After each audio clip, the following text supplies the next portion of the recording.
নমস্কাৰ সকলোকে একাডেমিয়ালৈ স্বাগতম জনাইছো মই অংকুৰ বৰা মই তোমালোকৰ লগত দশমমান শ্ৰেণীৰ সমান্তৰ প্ৰগতি পাঠটি আলোচনা কৰি আছিলো ইতিমধ্যে মই অনুশীলনী 5.1 ৰ প্ৰথম কোৱেশ্যনটো তোমালোকৰ লগত আলোচনা কৰিলো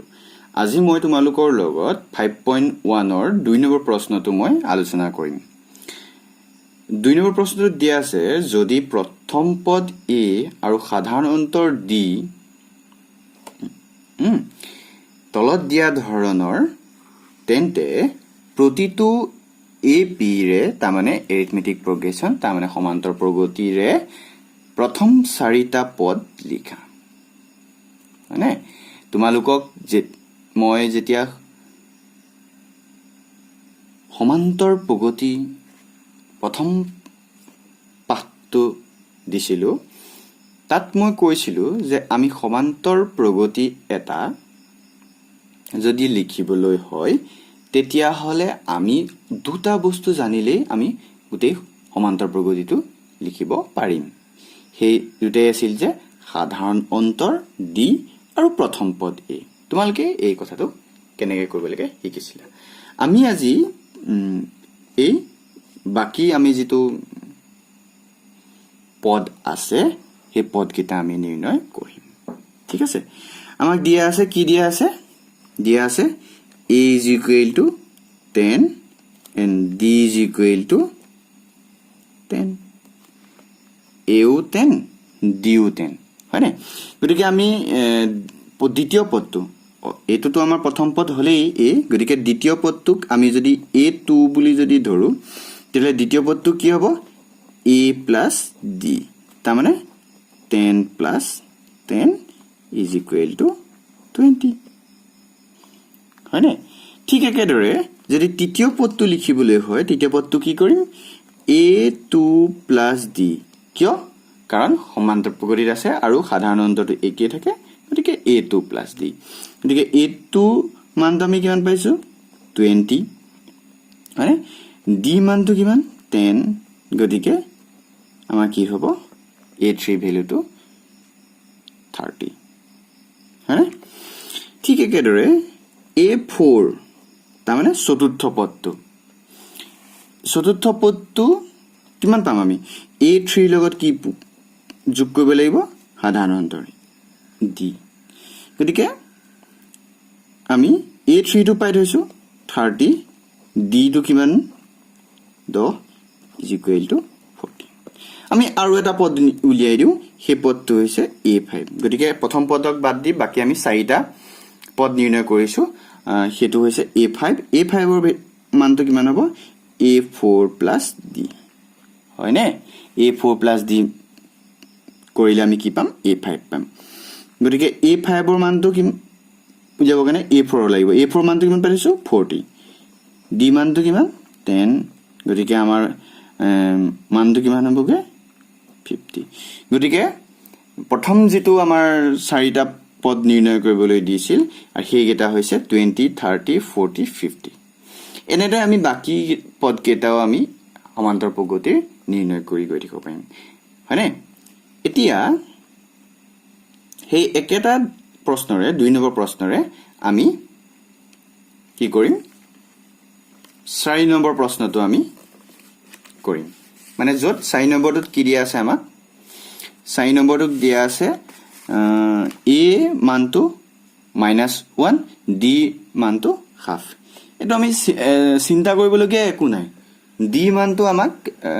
ভগ্নাংশত দিছে হয়নে d মানটো যদি আমাক ভগ্নাংশত দিয়ে আমি চিন্তা কৰিবলগীয়া বৰ একো এটা নাই আমি আগৰ লিখাকৈ আমি আগবাঢ়ি যাম আমাক দিয়া আছে a is equal to -1 হয়নে d is equal to 1/2 আমি আগৰ লিখাকৈ আগবাঢ়ি যাওঁ আমাৰ তাক কি পাম প্ৰথমতে a2 মানে কিমান হ'ব a plus d এটা a মানটো কিমান দিছে -1 d মানটো কিমান দিছে হাফ হয়নে কি হ'ব তেতিয়াহলে 2 টো আমি হৰল ললো আমাৰ লবত আহিলে -2 into -1 -2 plus 1 তাৰমানে মানটো আমি কিমান পালো -1/2 কাৰণ 2 minus 1 is equal to 1 তাৰমানে আমি কিমান পালো minus 1/2 এতিয়া আমাক কি লাগে a3 মানটো লাগে নে a3 মানটো কাৰণে আমি কি কৰিম a এতিয়া আমাক কি হ'ব 2 plus d a টো মানটো পাইছো -1/2 d মানটো পাইছো 1/2 তাৰমানে আমাৰ ভ্যালু মানটো কিমান হ'বগৈ 0 হয়নে ঠিক একেদৰে a যেটো আমাৰ 4 a4 নিৰ্ণয় কৰিব কাৰণে আকৌ কি কৰিম a3 plus d a3 মানটো কিমান হ'ব 0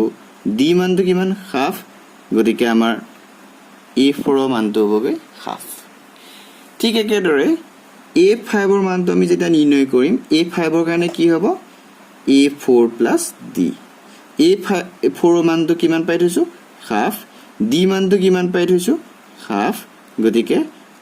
a5 ৰ যেটো মান হ'বগৈ হেতু হ'ব +1 কেনেকৈ পালো আমি কিয়নো কেলে a2 আৰু ওপৰতো 2 কেনসেল 1 হয়নে বুজি পাইছা ঠিক এনেকৈ আমি প্ৰথম পদ আৰু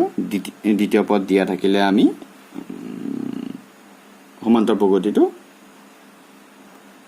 আমি নিৰ্ণয় কৰিব পাৰিম বা প্ৰথম পদ আৰু সাধাৰণ অন্তৰ হয়নে এতিয়া আমি তাৰে 5 নম্বৰটো প্ৰশ্নটো আমি সমাধান কৰিবলৈ চেষ্টা কৰো তাৰ 5 নম্বৰটোত আমাক দিয়া আছে a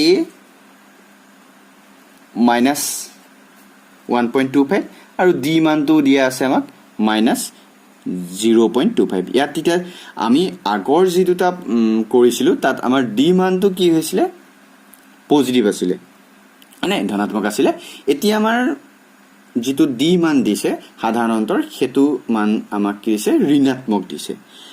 মই তোমালোকক এটা কথা কৈছিলো যে d ৰ মানটো আমাৰ ধনাত্মকও হ'ব পাৰে ঋণাত্মকও হ'ব পাৰে হয়নে যদিহে আমাক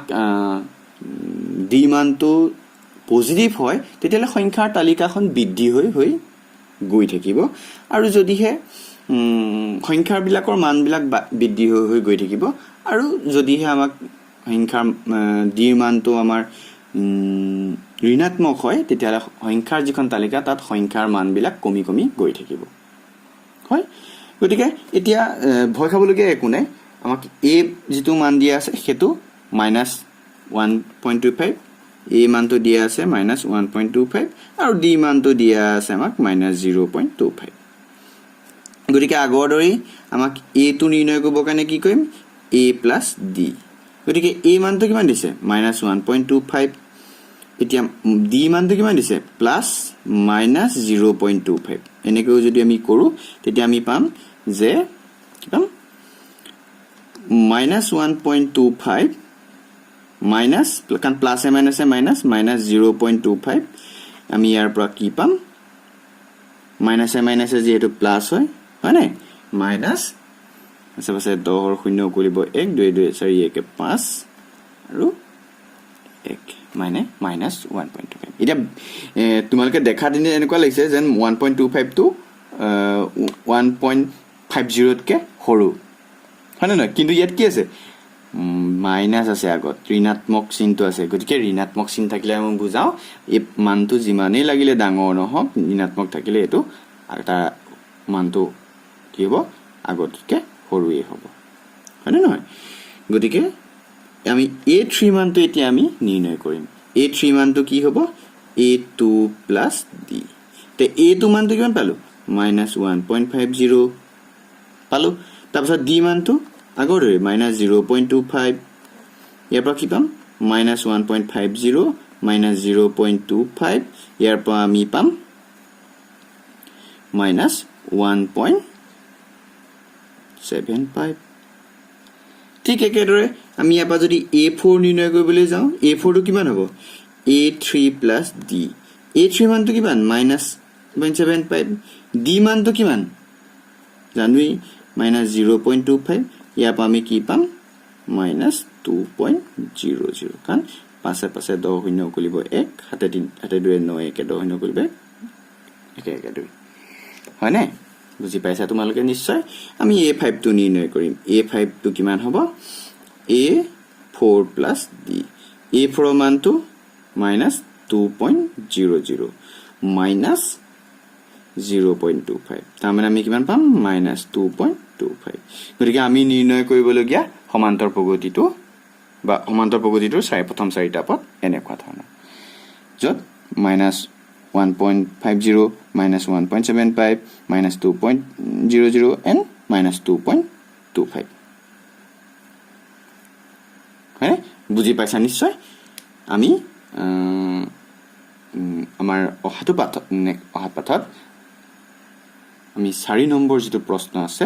আমি সেই প্ৰশ্নটো ডিসকাস কৰিম আজি যদি পাঠৰ কিবা সুধিবলগীয়া থাকে তোমালোকে তলৰ কমেন্ট সেকশনত কমেন্ট কৰি মোক জনাবা ধন্যবাদ